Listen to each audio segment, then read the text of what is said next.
Bueno, mis amigos, ofreciéndoles disculpas por la interrupción que tuvimos ayer. Por este sector donde vivo hubo una caída en el servidor del internet. Bueno, eso aparentemente ha sucedido.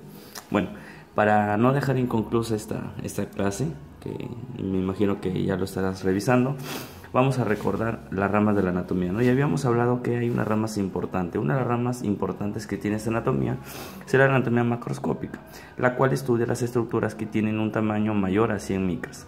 Ahora, aquí vamos a tener dos ramas: una anatomía llamada descriptiva o sistemática, o también llamada sistémica, ¿sí? Y la otra llamada anatomía topográfica, ¿sí? También llamada regional. Ahora, para hablar de esas anatomías vamos a utilizar esta gráfica.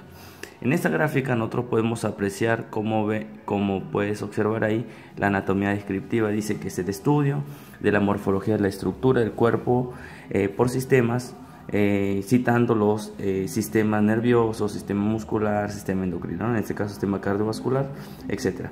Pero ¿qué será la anatomía topográfica? Esa anatomía topográfica estudia al cuerpo humano por áreas o regiones. Por ejemplo, tenemos la región torácica, la región abdominopélvica, etcétera, etcétera. También podemos hablar de la región de la mano. Ahora, un comentario importante en este punto será el recordarles que hay una región donde se encuentran los genitales, justamente esto, ¿no? Donde se encuentran los genitales, y a esa rama o esa región de nuestro cuerpo donde se encuentran nuestros genitales se le va a llamar la región perineal, ¿sí? Listo, entonces ahí tenemos la anatomía macroscópica.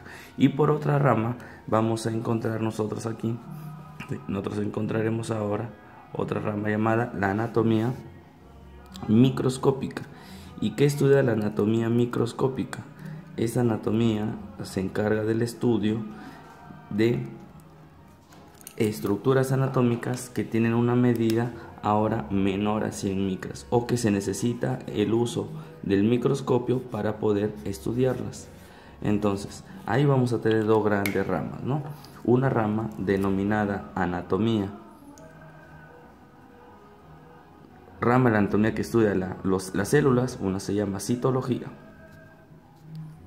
y este será el estudio de las células, de todas las células que tiene nuestro cuerpo humano, ¿sí? 200 tipos de células, dice el Tórtora. Y el otro dice la histología. ¿Y qué será la histología? La histología será el estudio de los 4 tejidos básicos, o también llamados tejidos fundamentales.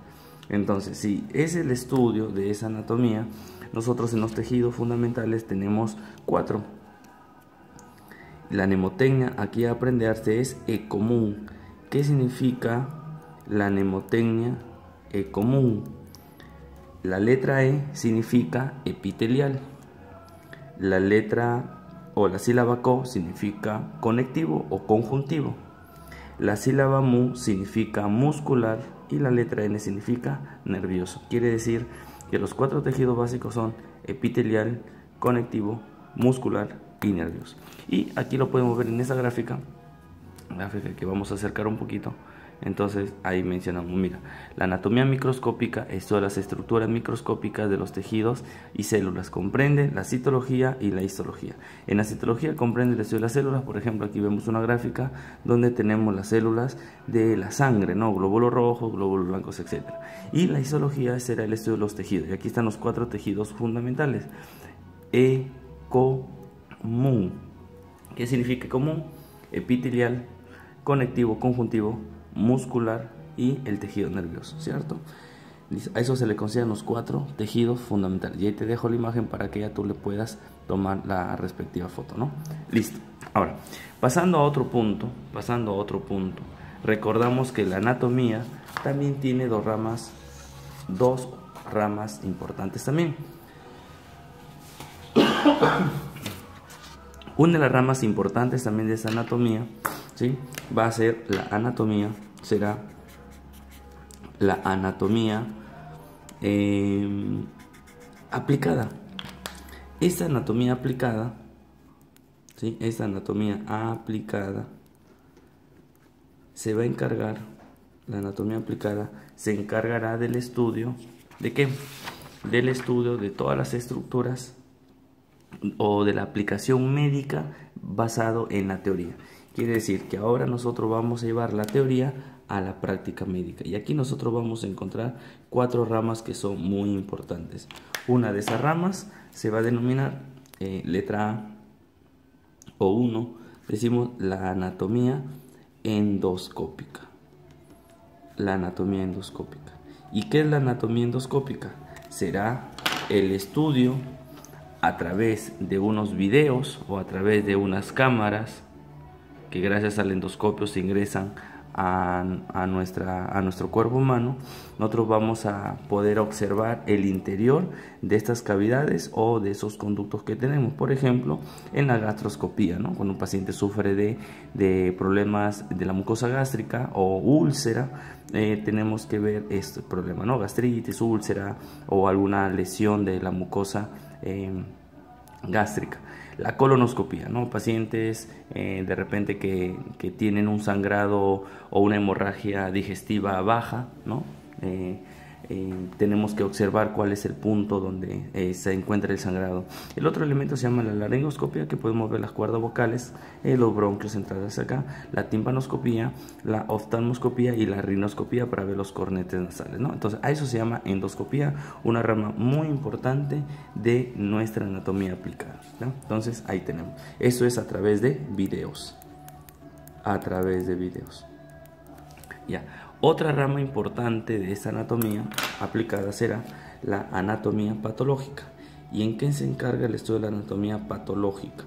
El estudio de la anatomía patológica será el estudio de las diferentes enfermedades. Y por ejemplo, nosotros observamos aquí el rostro de ciertas personas, ¿no? Donde vamos a encontrar una microcefalia, ¿sí? Mira el cuerpo de un ser humano, de este niño que está sufriendo el ataque de la varicela o del sarampión también, ¿no? O sea, todo lo que son enfermedades serán estudios de la anatomía patológica. Y una de las ramas importantes de esa anatomía patológica será el estudio de las malformaciones congénitas, ¿no? ¿Qué significa teratología? Teratología será el estudio de las malformaciones congénitas, como podemos ver el labio leporino. Esto normalmente ocasionado por falta de ácido fólico o un mal cierre del neuróporo superior, la focomelia, ciclopeo, la anencefalia, la osteomesis o la espina bífida, ¿no? Esta enfermedad es recurrente, donde la columna, acuérdense que el tubo neural también tiene un neuróporo inferior, este no logra cerrar y por ahí se puede escapar las meninges o la médula, ¿no? Cuando simplemente es un orificio en la columna sin una salida o una prominencia por ese orificio anormal, es la espina bífida clásica, ¿no? Pero si ya tiene una salida de la meninge, meningocele, pero si ya tiene una salida de meninge y médula, mielomeningocele, ¿no? Que es una clasificación clásica de estas patologías. Bueno, hasta ahí hemos visto lo relacionado a la anatomía patológica. Entonces, nosotros siempre nos referimos, cuando hablamos de esa anatomía, patología, enfermedades. Ese sería nuestro resumen, ¿sí? Enfermedades. ¿Qué otra característica o qué otra rama tenemos dentro de nuestra anatomía aplicada? Vamos a tener la anatomía 3, la anatomía radiográfica. La anatomía radiográfica.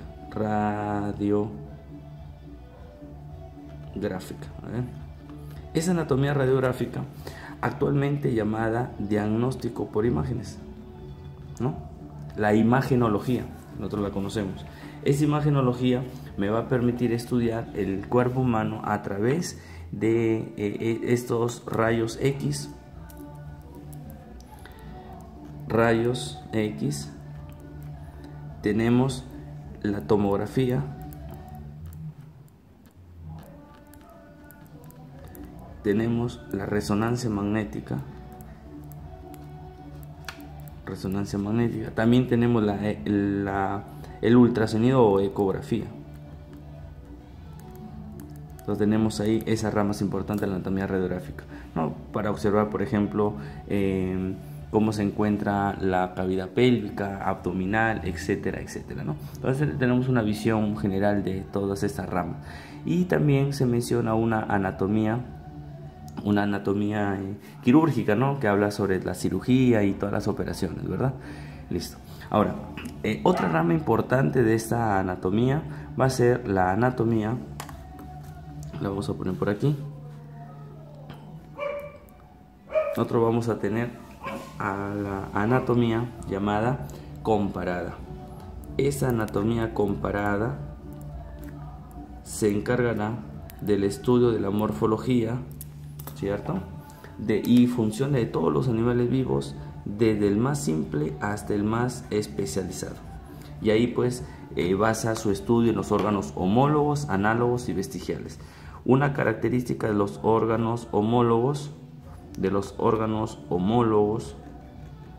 será que ellos presentan un origen común, pero presentan una función diferente, ¿no? Ejemplo, pues tenemos el pene y el clítoris en la mujer, el escroto y los labios mayores, etc. Tenemos otro órgano llamado órgano análogo. En este órgano análogo nosotros tendremos que presentan un origen diferente, pero presentará una función común. Y por último tenemos los órganos vestigiales o rudimentarios. Estos vestigiales o rudimentarios son importantes. ¿Por qué son importantes?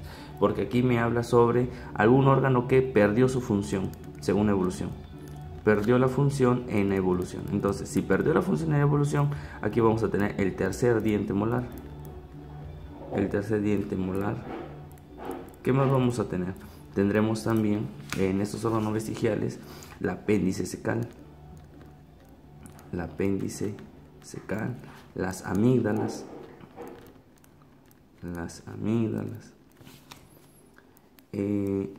Tenemos también el vello corporal, ¿sí? El vello corporal, el coxis, etc. Y ahí tenemos los elementos más importantes de esta segunda rama llamada anatomía comparada. Y para terminar existen dos últimas ramas. Una llamada anatomía de la superficie. Anatomía de la superficie. Esa anatomía de la superficie pues estudia todo lo que son relieves, estudia líneas corporales, también estudiará todo lo relacionado a los rasgos faciales o raciales también, ¿sí? Y las huellas digitales. Estas huellas digitales, importante porque pregunta de examen, dermatoglifos, que son nuestras huellas digitales. Se dice que nuestras huellas digitales son propias de cada uno, ¿no? Aquí tenemos estas líneas clásicas de nuestra mano, ¿verdad? Es más, una de estas líneas es un indicador dentro del examen de Capurro para evaluar la edad gestacional real del recién nacido, ¿no? Entonces desde ahí lo estudiamos. Entonces, chicos, hasta aquí nosotros hemos estudiado todas las ramas de la anatomía que vienen, ¿no? Recuerda que habíamos estudiado al inicio la anatomía del desarrollo, que básicamente estudia al ser humano desde la fecundación hasta la forma adulta, ¿no? Pasando por todas las etapas. Listo. Entonces, espero les haya servido. Mando un saludo muy cordial a todos los jóvenes preuniversitarios de Lambayeque, también a los jóvenes que pueden llegar este video a todo el Perú, y un saludo muy cordial a nuestros hermanos paraguayos que se están conectando ya a este video. Bueno, su profesor Ivito se despide. Muchas gracias.